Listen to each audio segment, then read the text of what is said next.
So this amazing temple that Boss Builds designed and I got to help be part of, which I am excited for because I love Mayans. I've got a bit of a history with Minecraft and Mayans, so this really excited me. Now, it's been about a week since we built Shell Castillo, which is a bit of a play on words, and if you understand that play on words, props. You are extra cool in my book. And yes, that is an ugly little warden head on my head. I had one messing with me. I wasn't gonna have it, so had to take it out. And then I decided to take his head and, you know, put it over my own just to show, hey, you're nothing, warden. Hey, boss. Hey, bud. I'm here to talk to you about something. I mean, I see that you're wearing that beautiful face, but for this specifically, will you show me your real face? There it is. I'm gonna need that. I'm gonna need my face. Will you just do me a favor and just click that, please? I've got like 4,000 levels. You do, really? No, I'm kidding. I feel like I'm gonna die. So. Well, on a positive note, you won a car. I just need your head to put you in that car. I won the car? Oh, yeah. You won the car. So it was a difficult decision to announce the winner between you and Ricky, because Ricky put an IOU, and a lot of people tell me that's worth a whole lot more than 13 diamond blocks. Yeah, I saw that and thought I lost for sure. The rules very clearly stated that no other offers would be accepted. Oh, I like that. So unfortunately for him, that means that you won. Awesome. I am so happy about that. I am going to secretly take that thing on a joyride and you'll never know. Oh, well, that's fine. I'm going to go ahead and take your face now. Yes, sir. You sure you want to hold the totem? Oh, you not too sure about the totem. There we go. A lot easier now. Oh, ta-da! No. Where am I? Oh, okay. Cool. All right, well, that's one thing. The other thing, if you want to put that little elytra back on and follow me over to my starter base. Oh, actually, before we do that, I need to talk to you. Okay. Because you're a crazy person, and I would love for you to walk me through your designs and stuff out here. Oh, these guys? Yeah. I haven't showed this off yet. Any of this. Not this, not the stuff built into the wall. Yeah, me either. I had been holding off on that. But yeah, these are just a couple statues I thought I'd put in.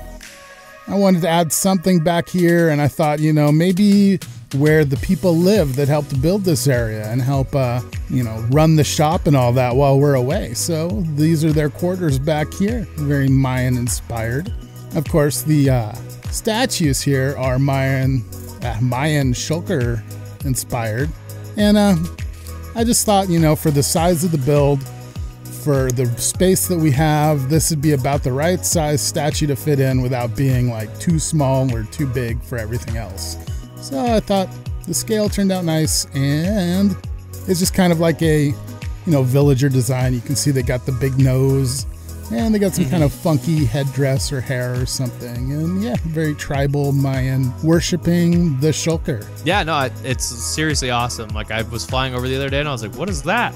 I was like, he said he was going to do some minor terraforming. I come back and there's two statues and stuff built into the wall, and it looks great.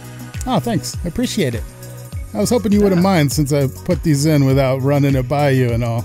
No, you are also the owner of the shop. I know, but I could have put something like you just hated in. I don't want to do that. It's like a 70-30 split. Sounds good. Except for diamonds, which is 50-50. Sounds good. No, it looks great. I love what you did with the inside. I sheared a couple of the... What are those things called?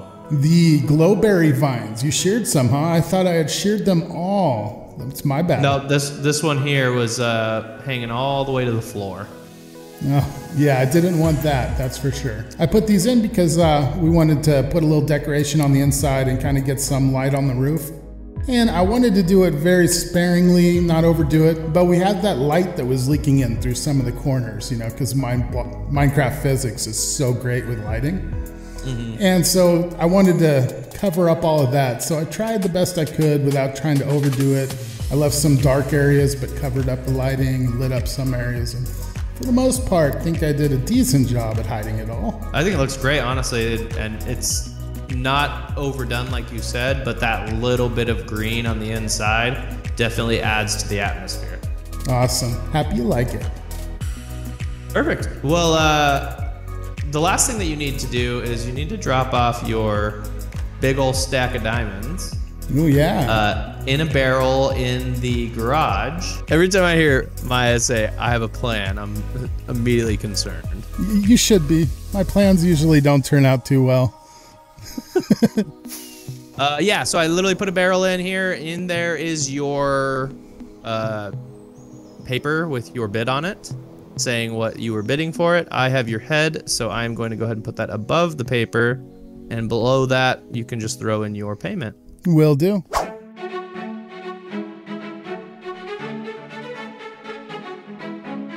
Here we are out on the nether roof, and this is my portal to the starter district area house that I have. Now the starter house is going to be a nice little sort of a hub for me throughout the season. I'm going to come through there usually when I'm headed to the shopping district because it's so close. I'm sure I'm going to improve this portal as the season goes on, but for now, yeah, this is good enough. Right there, that is the boss path. That path leads off to our shulker farm and other things in the distance. Here is the Froglight farm path. Right there, we have the Guardian farm path, and you can see the portal to it just in the background. Now those portals are all great. I'm going to be going to them from time to time to AFK and gather material and all that, but the most important portal is this one right here, Maya's main base, and you can see it in the background. Yep, it's time for me to move out.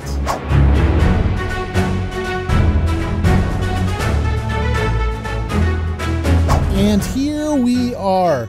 This is the southern end of my land, and everything the sky touches is mine. I don't know why I said that so evil. It's not meant to be, but this is going to be the land I change this season. I've spent a couple days out here so far, gathering material, moving material, and clearing out the massive forest that was out here. When I look back at just how much I've cleared, I feel pretty dumb because I probably should have time-lapsed it, because it definitely would have been the largest amount of clearing I've ever done for a time-lapse, but hey, it's done. Moving on. So this little sort of a bowl, not really, it's an indent.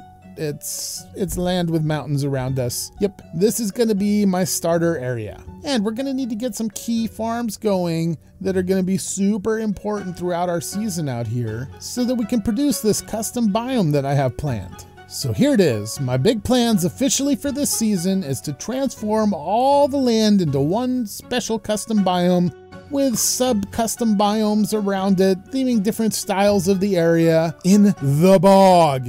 Yes, this is going to be the bog. I am the Lord of the Mud Kingdom, as I recently revealed, and this is my Mud Kingdom. So the initial step as far as terraforming is going to go, once it's ready, it's all cleared and all that, I am going to cover everything in mud to get a better idea of what needs to be changed, little things to add, what is a mud biome, and all of that, and I'm going to hopefully come out with something pretty cool in the end. At this point, I've got a couple ideas. That's it. But I feel my ideas are going to springboard into more and more and make something truly spectacular out here. And a mud biome is kind of like, who cares, right? But I think my ideas are going to work and be unique and be something people are going to be like, wow, that's kind of cool. But it is getting dark, so let me rest. This place is not safe from creepers. I woke up in a daze, you were talking to me. So I fake like something you say, I just couldn't believe. Now you're walking around the block like you don't give a care. And you're blinking and you're looking through me like I'm not even there. Oh.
has been quite a grindy week while I have been moving out to my main base area. Not only did I have the jungle to clear, I also found another jungle to clear, which I cleared both of them. Luckily, the second one wasn't as big. And then there's mud. I need a ton of mud to get started out of my new base. And mud is expensive, whether I'm buying it from Hypno Joe or creating it myself. It's time consuming, there's a lot of processes, and for the numbers I need, yeah, it just takes time and money. So there I am down there, and there we go. You can see the mud line where the mud splashed up when it rose and filled this valley one time. And that is a lot of mud. I'm obviously going to keep going as the season goes. I'm going to corrupt this entire land with mud as far as the eye can see. And then up here we have a mountain of mud. So my thoughts were, why is the mud so high? How is it getting everywhere? And so my idea I came up with a mountain is I'm going to turn this mountain into a mud volcano. So fresher mud will be pouring out of it, and then the more dried mud as you see around, the sticky mud that sticks to everything, is what's left behind. So this mountain here is going to be the cause of all the mud spreading throughout the area. And as we look around this area, you may think to yourself, that's a pretty big area, isn't it? Let me go up here. If I go all the way up this high, so far up that the fog starts coming in below me, I can finally see all the mud I placed. Any guesses on how much mud I have placed? 2 shulker boxes? 5 shulker boxes? Actually, it was, at last count, pretty dang close to 50 full shulker boxes of mud. And how many does that translate into? Well, let's take a look. Times used mud, 81,272 mud. That's what 81,000 mud look like. Now that I've prepped the canvas, I can see new ideas, and I got some first things I want to build early on, starting with a storage base area, and this right here is going to be an entrance to a mine that goes all the way down to an ancient city, because there is not one ancient city over there, not 2 ancient city with a second one over there. Confusing, I know. There are 3 ancient cities with a third one over there, all fairly close. Definitely within my land, under the mud, which is just crazy. Those ancient cities are so rare. So over here, you may have noticed that there's something already kind of built. This is just a little farm I put in for the Lichen. And as I told you guys before in a previous episode, I'm pretty sure this is the lighting I'm going to be using for the most part this season, with some slight variations, of course. But you need other lighting to mix it up. And with this area, I thought this kind of lighting would be kind of cool. Roots growing out of the ground with weird lights on them. And what are these? Well, these are wheat villager pod farm thingamajiggers that I've used before, but I've got a new design for now. One more fitting for its surrounding area. As you can see, a lot of it's on stilts. They're trying to keep these things elevated above the mud, but in the mud, things tend to sink. So they have to put more work in here and there to keep that from happening. So now if real me makes my way down, we can get a little bit of an immersive feel on what I've done. First of all, I've got this little windy pathway that works in between all of the structures. And the structures, they're bordered in by mangrove root, obviously. And we've got the basic villager farm set up here. They harvest it all. And I get nice wheat, seeds, and bone meal, but mainly the wheat, because packed mud takes wheat, and I'm going to need a stupid amount throughout the season. This 80,000 is hardly touching what's going to happen out here. Now, because of the way these work, I had to make sure they were enclosed in this area and couldn't get out. So I got creative here and there where I could, and I boxed them in. I also had to make sure that there weren't any layers that they could jump up on a block, which I did have at first because it looked even better. But of course, they jump off the block and trample the farmland, which is a no-no. We don't want to be doing that. So I've had to make sure they were even more boxed in. So I've used tricks throughout to do that. A lot of times it's just a block above. Sometimes maybe it's a block above. But yep, this is the basic idea. Let's take a little walk. All of the entrances, exits, whatever you want to call them, whatever wordage you like to use, are all blocked off in a manner that these too tall villagers can't get through. But if we real Minecraft players crouch and walk into it, it's no problem at all. And we, can't get out. We are so much more agile than you. And back out. Here we have a bit more of the pathing system, the raised pathing, and this is the main split. We have a massive intersection here of junky wood. One going that way and one going this way. This goes to a dead end, so let's climb up this wooded walkway of crazy funkiness. And yep, here we go. It's another wheat farm. They're all wheat farms because, like I said, I need a lot of wheat. Each one of them is custom and different, so it's no cookie cutter placement as far as the decoration goes. But of course, this is pretty cookie cutter here. But again, we have a nice place. He can look out at his great views. Amazing views. I mean, look at that view. Mud. Her. You like it up here, buddy? Huh? Oh, off to... Yeah? No? Working? You are a busy boy. Hard at work. But let's head on down. We got a tour to give. And we go back down the windy, woody madness trail to the next one. And here we are. Yep. Different. Same. Different. Look at that. It's all pretty cool. And here we have the long path to the end of the other side of it. And yes, more of the same.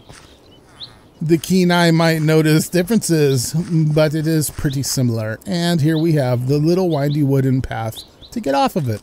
This is the only area I've done so far, but if you think about everything I put in this week, I've destroyed 2 full jungle biomes. I have acquired and laid down 81,000 mud. Madness. And I put in 4 wheat farms and a lichen farm on top of all that. Oh yeah, that over there, that's my villager breeder. It's super fancy. Dirt and grass. And yeah, I'm definitely going to do something more with this obviously later, but I needed villagers right away to work the farms. Right now I think I've got about 9 villagers in here because I overfed the population. You know, out there, and we got a little holding room here where the little babies come through and they get trapped over here on this side, so they're more easy to grab and separate. Well, it has been quite the week. I've gotten too much done, and I can't wait to get started on the next phase. So, from my muddy kingdom that is beginning to rise from the mud which it will be sinking into, this is Maya Quest from the amazing ZetaCraft server with all the amazing ZetaCrafters. Thank you for watching. I hope you tune in next time, and I'll see you guys later from ZetaCraft. Oh, ZetaCraft! Yay! You ain't feeling if you're trying it. Ooh, gotta believe the future's brighter. You owe it to yourself to do it, only brings you joy. So shut up all that noise. Yep, shut up all that noise. Hey, just chill. I got all the time to kill. Yeah, I got good vibes. Good vibes. I'm too blessed to give in to any stress. It's only good vibes.